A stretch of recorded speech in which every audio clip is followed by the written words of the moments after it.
It's a very educative and very informative program, and all of them have enjoyed, and it's a learning program. It's a step towards next level of patient care.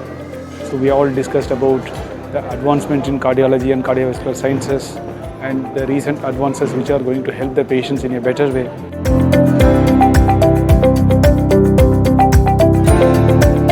Today evening we had a wonderful Cardio Next Symposium. It is very nice. 6 of us spoke at different aspects of the advances in cardiology.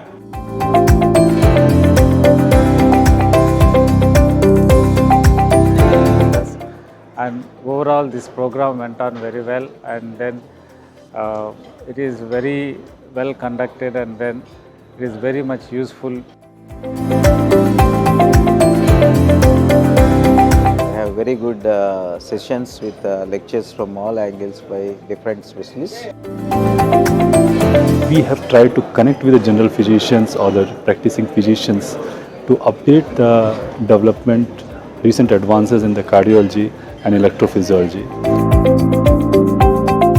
It was a very enriching experience of knowledge. Today we have conducted this CME for all our referral doctors, where the topics were selected based on what they encounter on their day-to-day practice.